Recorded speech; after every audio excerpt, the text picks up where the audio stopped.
Era uno de esos días en los que la niebla envuelve con un manto de melancolía a la parte de San Francisco cercana al mar. Después, durante la misa, salió el sol y su brillo penetró por los vitrales cuando estábamos cantando los salmos que más le gustaban. Eso le dio a la situación un carácter aún más especial.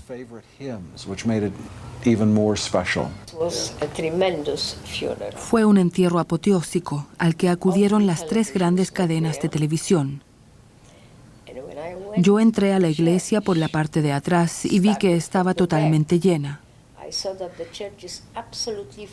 En las últimas filas vi a viejos judíos, algunos con sombrero.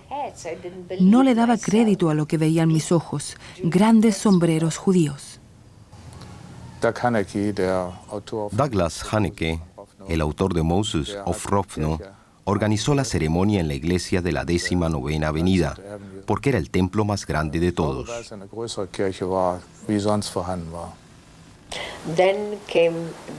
Trajeron una gran corona de flores que mandó el cónsul alemán, y luego otra del cónsul israelita, enorme, del tamaño de la puerta. La pusieron cerca del altar.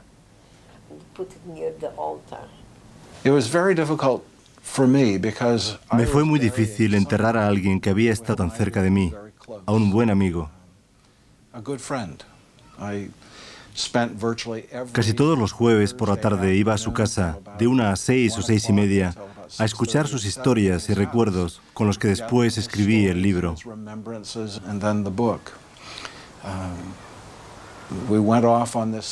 Ese día soleado fuimos al cementerio, enterramos el ataúd y evocamos al señor Grebe.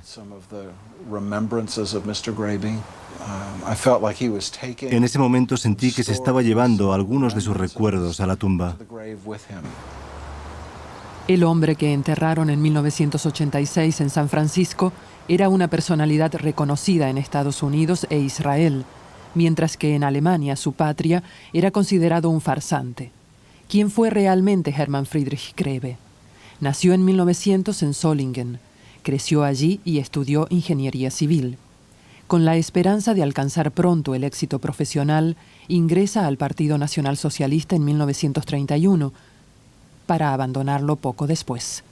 En 1941, tras la invasión a la Unión Soviética, lo envían a Stolbunov, una ciudad ucraniana donde se encuentra un importante enlace de vías ferroviarias.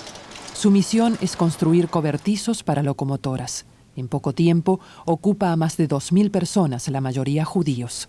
Grebe convence al comisario de la zona que solo podrá cumplir su misión si mantiene bien alimentados a sus obreros judíos, por lo que le otorgan mayores raciones de comida. En noviembre de 1941 se inicia el exterminio de la población judía. Grebe es testigo del asesinato de mujeres y niños a manos de la SS. Decide ayudar, pero para eso necesita aliados. Sie müssen mir helfen, meinte ich mir. Me tiene que ayudar, me dijo. Uno de nosotros está completamente loco, pensé. ¿Qué significa esto? Entonces me dijo, usted me va a ayudar si trato de hacer algo. No puedo hacerlo solo, no puedo hacerlo solo. Me decía mientras cerraba las manos en un puño. ¿Lo hará? Es algo que nunca comprenderé y que cambió mi vida. Le dije que sí. Como en Stolbunov es imposible ocultar a alguien, Grebe levanta una obra ilegal en Poltava, a 800 kilómetros de allí. El que quiera pasar a la clandestinidad debe adoptar una nueva identidad que no sea judía. Entonces Grebe le otorga documentos y lo saca de allí de manera subrepticia, como a Barbara Faust. Und ich bin gegangen zu Grebe und habe angeklopft. Grebe hat mir geöffnet. Grebe hat dort gewohnt. Fui donde Grebe y toqué a su puerta. Grebe me abrió. Era de noche. Me hizo subir a su auto y me tapó con una lona con la que cubrían los vehículos.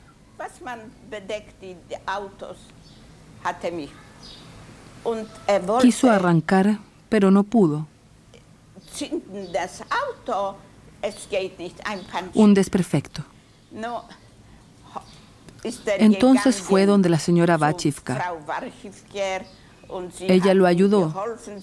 No vio nada, pero sabía que todo estaba bien. Entonces nos fuimos. La plaza del mercado de Stolbunov. Aquí ahorcaron al carpintero judío Joseph Tiner, que trabajaba para una oficina alemana. Marshall, el comisario de la zona, reclama sus servicios y el carpintero no sabe a quién hacerle caso, lo que paga con la vida. Durante 3 días, su cuerpo pende de la horca con un letrero al cuello que dice: «No obedecí las órdenes del comisario». Los abusos arbitrarios contra los judíos aumentan. Al que no lleve el distintivo amarillo de manera visible lo matan de un balazo. Cuando les prohíben a los judíos trabajar en las oficinas de los alemanes, María Bobrov, su secretaria y persona de mayor confianza, se ve en peligro. Greve tiene que reaccionar. Greve dijo que debía quitarme el distintivo. Yo no quise. Pero él me dijo: María, no tiene caso. Ni siquiera me permiten tener una secretaria polaca. ¿Cómo quiere que la ponga de telefonista? Tiene que quitarse el distintivo. Yo le dije: ¿cómo quiere que me lo quite? Tendría que irme de Stolbunov. No puedo hacerlo aquí donde todo el mundo me conoce. He trabajado en la escuela y mi esposo estuvo aquí. Él me dijo: déjemelo a mí. Entonces supe que algo se le ocurriría. Un par de días después regresó. Me dijo: el comisario de la zona le ordena que se quite el distintivo. Greve le contó que mi madre era alemana y mi padre ario, pero que me había casado con un judío y que por fidelidad no me quitaba el distintivo. El comisario le dijo que eso no podía ser, que él no lo aceptaba. Entonces Marshall llegó un día y dijo: oiga, le prohíbo que lleve el distintivo, quiero que se lo quite. Entonces Greve le contestó: necesita un certificado. Y el comisario ordenó que me lo diesen.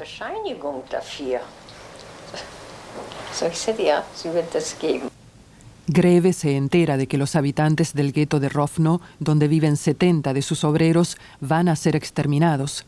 Entonces le exige al comisario que los excluya del plan y amenaza con avisar a las máximas autoridades en Berlín. Solía timar a la gente cuando la situación era delicada. Si le preguntaban quién era, respondía: es mejor para usted que no lo sepa. Veían su uniforme e insistían, querían saber más. Entonces regresaba y seguramente era un momento de gran impresión para sus interlocutores cuando amenazaba con quejarse a las máximas autoridades de Berlín. Voy a informar a la máxima autoridad, decía, y en mi informe constará si usted colaboró conmigo o si fue un estorbo.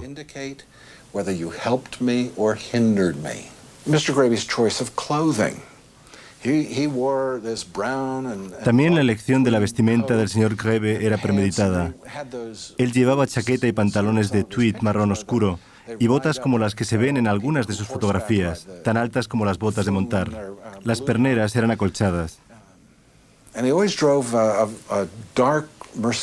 Y él manejaba siempre un Mercedes oscuro. Yo le pregunté que por qué se vestía así, y él me dijo que así nadie sospecharía de él, porque se veía como un oficial de la SS en civil. Así se sentía seguro. Certificado. Señores, empresa Jung, Rovno. Confidencial. Los obreros judíos que trabajan en su empresa no serán afectados por la operación. Tienen un plazo hasta el 15 de julio de 1942 para trasladarlos a su nuevo puesto de trabajo. 13 de julio de 1942. Firmado Beck, representante del comisario de la zona. La argucia de Greve da resultado. Va a Rovno y se sitúa delante de la casa de sus obreros. Al caer la noche, la SS y las milicias ucranianas atacan el gueto. Armado de una pistola automática, Greve hace guardia toda la noche delante de la casa. Nadie se atreve a atacar. Cerca de las 6 de la mañana me retiré un momento y dejé a Heinz Born y a otros obreros alemanes en mi puesto. Lo hice porque pensé que ya había pasado el mayor peligro. Poco después de que me retiré, milicianos ucranianos irrumpieron en la casa de la Bahnhofstrasse 5 y se llevaron a 7 judíos hacia una plaza en el gueto. Al regresar, pude evitar que siguieran sacando a más judíos. Fui a la plaza para salvar a esas 7 personas. En las calles por las que pasé, vi decenas de cadáveres. En una esquina yacía un bebé de menos de 1 año con el cráneo destrozado. El comandante de la SS, el Dr. Pütz, iba de un lado a otro ante unos 80 o 100 hombres judíos en cuclillas en el suelo. Fui donde él, le mostré la autorización por escrito del comisario Beck y exigí que me devolvieran a las 7 personas. Pütz dibujó un círculo en el aire, señalando la plaza, y me dijo que todo el que estaba ahí ya no podría salir. A pesar de que se mostró irrespetuoso frente a la autorización de Beck, me concedió que me llevase a la gente de la Bahnhofstrasse 5 a Rovno, antes de las 8 de la mañana. Caminamos por todo Rovno. Yo iba por delante, pistola en mano. La milicia ucraniana le disparaba a cualquier judío que apareciese. Por eso llevaba la pistola para dejar claro que dispararía de inmediato. Me puse a observar a una familia compuesta por unas 8 personas, un hombre y una mujer, ambos de más o menos 50 años, con sus hijos, 3 niños de 1, 8 y 10 años, calculo, y 2 hijas mayores de entre 20 y 24 años.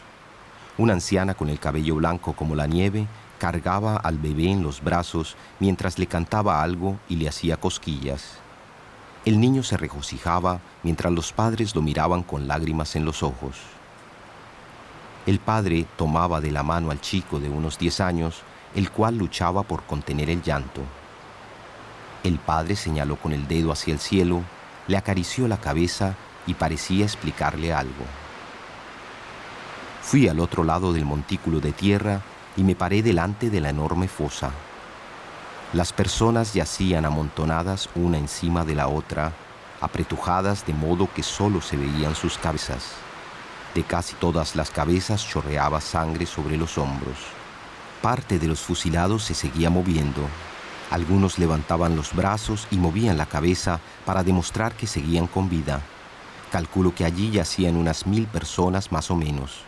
Los miembros de la familia, totalmente desnudos, bajaron por una escalera excavada en una pared de la fosa y llegaron resbalando sobre las cabezas de la gente hasta el sitio que les indicó el sujeto de la SS. Las personas se acostaron delante de los muertos y los heridos. Algunos se pusieron a acariciar a los que aún estaban vivos y les decían algo en voz baja. Entonces oí una serie de disparos. Miré hacia la fosa y vi cómo se estremecían los cuerpos y cómo yacían las cabezas inmóviles sobre los cadáveres que tenían ante ellas. La sangre les corría por la nuca. En octubre de 1942, la SS extermina a los pobladores del gueto de Stolbunov. Grebe debe contemplar cual testigo impotente cómo asesinan a sus obreros judíos. Ahora solo puede ayudar a los que ha ocultado en Poltava. Les lleva dinero y documentos para que puedan huir hacia la frontera rumana. Sobreviven. En enero de 1944, el propio Grebe va hacia Alemania en un vagón de tren remodelado con sus más cercanos colaboradores, entre ellos judíos con falsas identidades, a quienes ayuda a ocultarse en Polonia tras una larga travesía. Son 12 cuando llegan a la cordillera del Eifel y se dirigen hacia las posiciones del ejército estadounidense estacionado en la frontera belga. En septiembre de 1944 llegan al deshabitado poblado fronterizo de Blay-Alf, donde son descubiertos por un comando de reconocimiento estadounidense y llevados a Bélgica. Grebe y Maria Bobrov denuncian las masacres de Ucrania, lo cual es incluido en el protocolo mientras se preparan los juicios de Nuremberg. El fiscal principal británico Sir Hartley Shawcross, impresionado por las descripciones de Grebe, lo cita en su exposición final. Si tenemos en cuenta que él fue el único alemán que declaró voluntariamente sobre los crímenes contra la humanidad en el proceso de Nuremberg, el hecho le proporcionó grandes titulares y poderosos enemigos. Era hora que dejara el país y que buscara un nuevo lugar donde vivir, con el apoyo de la Joint Distribution Agency. Fue en 1948, en junio o en julio creo.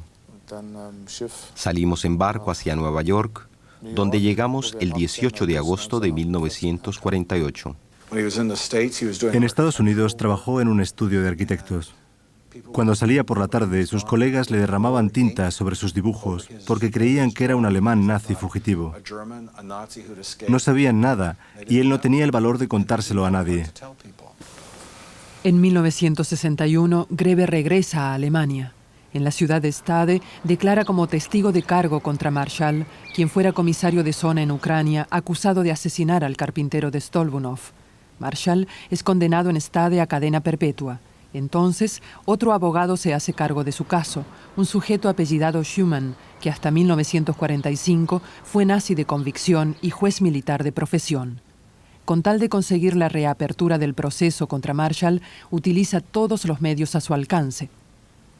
Distorsiona las declaraciones de los testigos y presenta acusaciones por falso testimonio contra los sobrevivientes de la masacre y contra Grebe.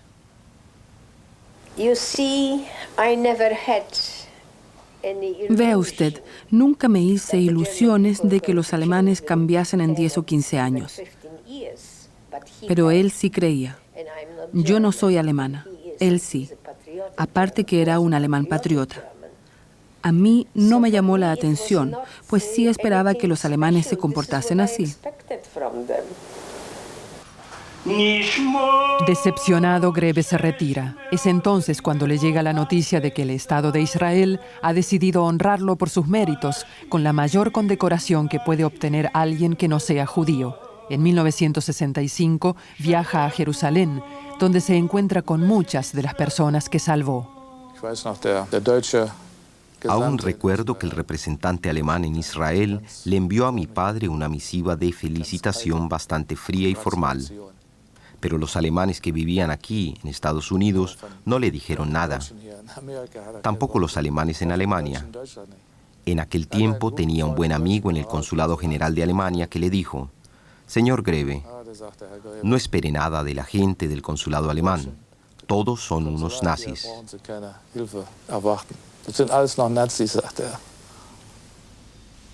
En Yad Vashem, el monumento y museo del Holocausto, Grebe es uno de los primeros alemanes que planta un árbol en la Avenida de los Justos de la Humanidad. Poco antes, otro hombre apenas conocido en Alemania había recibido el mismo honor. Su nombre, Oskar Schindler.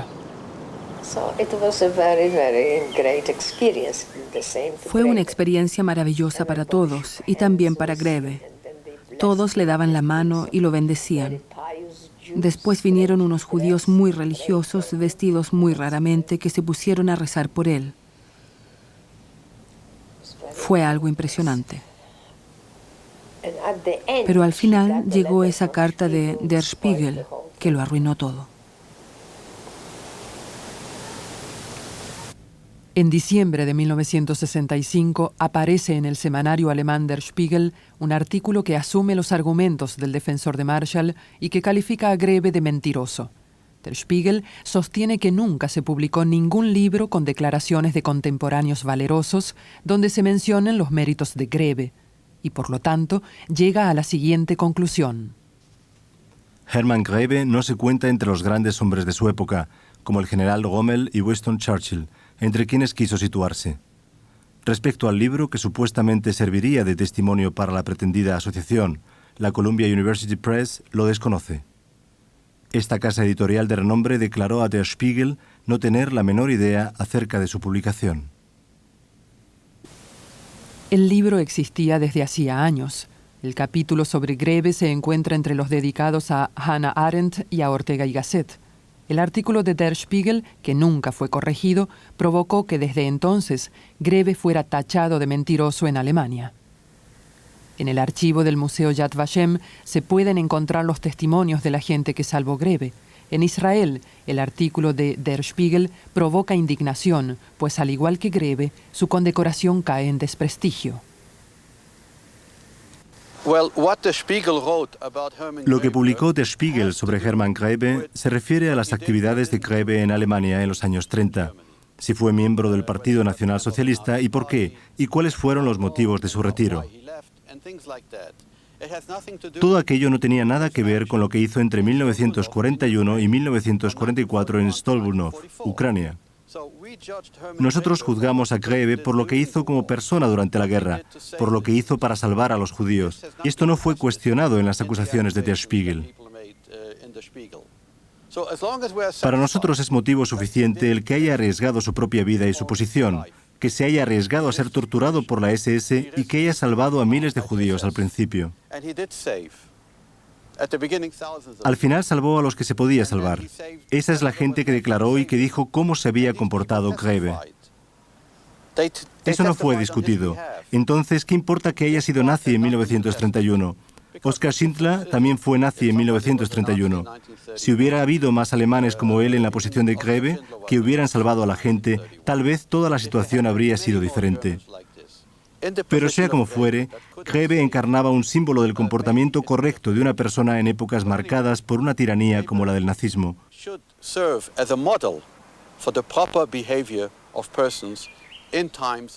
Por eso estamos muy contentos de haber condecorado a Hermann Grebe como uno de los hombres justos de la humanidad.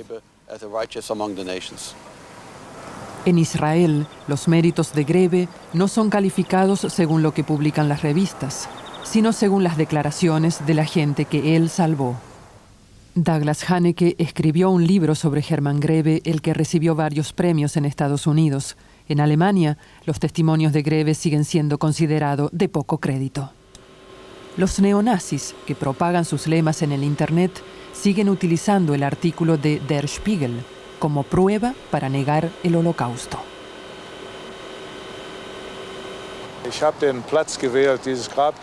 Escogí este sitio, esta tumba, porque desde aquí se ve el aeropuerto de San Francisco, lo cual, creo yo, es el vínculo con Alemania. Desde aquí se puede ver despegar a los aviones rumbo a Alemania. ¿Quiso su padre regresar a Alemania? Sí, a menudo decía que quería volver a Alemania, pero después del juicio a Marshall, en cierto modo se lo prohibieron. Sufría mucho por no poder viajar fácilmente.